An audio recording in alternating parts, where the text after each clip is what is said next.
एक 13 साल की बच्ची अपने स्कूल की तरफ जा रही होती है, लेकिन उसका जो रोज़ का जाने का तरीका होता है, आज का तरीका बहुत ही अलग होता है। आज वो बहुत तेज़-तेज़ स्कूल जा रही है और स्कूल में जाने के बाद एक गरिमा पेटी होती है, उस पेटी में वो एक चिट्ठी डाल देती है।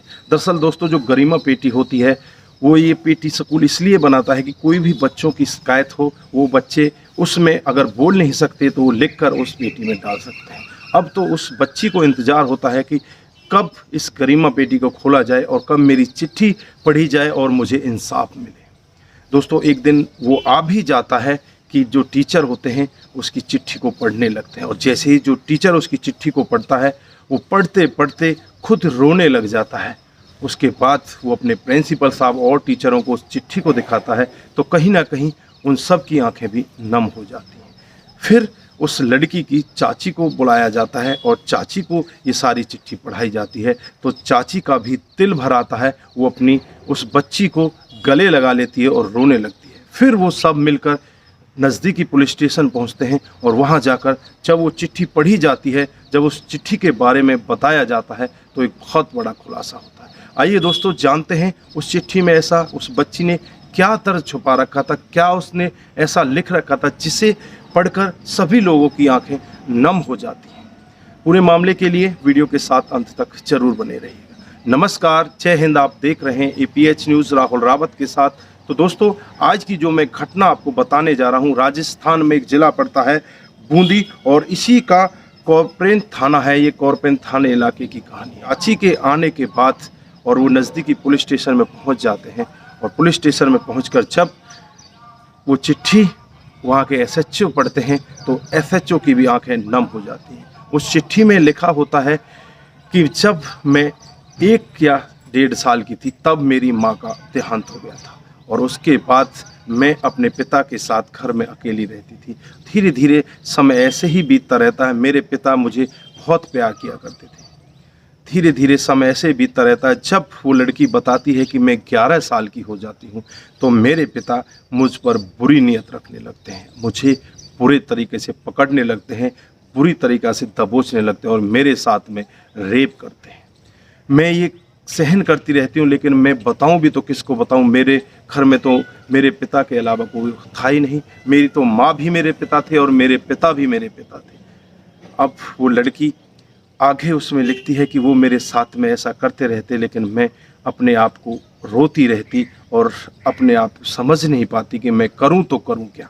ऐसे ही धीरे धीरे 2 साल बीत जाते हैं, और 2 साल तक वो लड़की इस दर्द को, इस इतने घिनौने काम को वो सहन करती रहती है, और वो दरिंदा पिता लगातार उसके साथ में ऐसी दरिंदगी पर दरिंदगी किए जा रहे हैं। दोस्तों, अब वो लड़की एक दिन स्कूल में जो गरिमा पेटी देखती है, उस गरिमा पेटी को देखकर कहीं ना कहीं उस बच्ची का जो साहस है वो जग जाता है, और वो एक दिन अपना एक पत्र लेती है और पत्र में सारा वाक्य लिख देती है, और उस वाक्य को लिखकर उस गरिमा पेटी में डाल देती है। तब स्कूल के टीचर को पता चलता है, फिर चाची को बुलाया जाता है, और फिर वो नज़दीकी पुलिस स्टेशन में पहुंच जाते हैं। अब जो इंस्पेक्टर साहब जो ये सब वाक्य पढ़ रहे होते हैं, कहीं ना कहीं उनकी आंखों में भी आंसू आ जाते हैं, और वो भी सोचने के लिए मजबूर हो जाते हैं कि एक पिता इतना बड़ा दरिंदा कैसे हो सकता है। दोस्तों, उस पिता के खिलाफ तमाम धाराएं लगा दी जाती हैं। पॉस्को एक्ट लगा दिया जाता है। तमाम धाराएं उसके खिलाफ लगाकर उसकी छानबीन में लग जाते हैं, और जैसे ही उसके घर जाया जाता है, पिता को भनक लग जाती है, वो पहले ही वहाँ से फरार हो जाता है। अब पुलिस दबिशें देकर उसे पकड़ने की कोशिश कर रही है, लेकिन अभी तक पिता की गिरफ्तारी नहीं हो पाई है। इस घटना को बीते हुए 2 दिन हो चुके हैं, लेकिन अभी तक पिता की कहीं भी गिरफ्तारी नहीं हो पाई है। पुलिस दावा कर रही है कि जल्द ही उस पिता को गिरफ्तार कर लिया जाएगा। तो दोस्तों, आप लोगों ने देखा किस तरह से एक मासूम 11 साल की बेटी 2 साल तक इतने बड़े दर्द को सहन करती आई। 11 साल से लेकर 13 साल तक 2 साल के अंतराल में उसके साथ में कितनी बार पिता ने उसके साथ में घिनौना काम किया होगा। और दोस्तों, वो बेटी ऐसे ही सहन करती रही। उस बेटी को कोई बताने वाला नहीं था कि बेटी गुड टच क्या होता है, बैड टच क्या होता है। क्या स्कूल में भी ऐसी शिक्षा नहीं दी गई उसको कि उस गुड टच बैड टच उसे बताया जाए? लेकिन वो बेटी को धमकाया भी जाता था, उसे डराया भी जाता था कि अगर तुमने इस वाक्य के बारे में किसी को बताने की कोशिश की तो तुम्हें जान से मार दिया जाएगा। वो बेटी इतनी डरी हुई थी, इतनी सहमी हुई थी कि वो अपने बाप की करतूतों को किसी को नहीं बताती।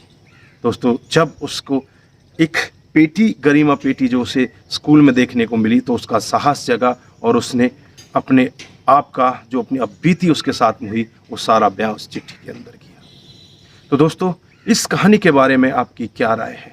ऐसे पिता दरिंदे घर में हो जाते हैं जो अपनी ही बेटी को साथ में इस तरह की घटना को अंजाम दे देते हैं।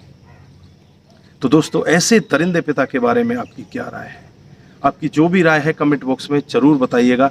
दोस्तों, इस कहानी को सुनाने का हमारा उद्देश्य किसी को बरगलाना, किसी को बहकाना या किसी पर भी किसी प्रकार का दबाव बनाना नहीं है।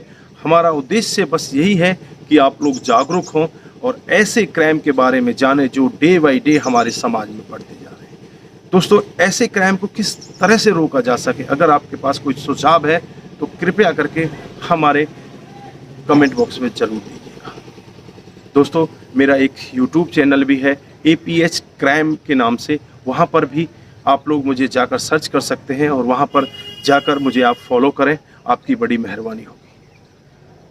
दोस्तों, अपना ख्याल रखें, अपने परिवार का ख्याल रखें, सतर्क रहें, सावधान रहें। नमस्कार, जय हिंद, जय भारत।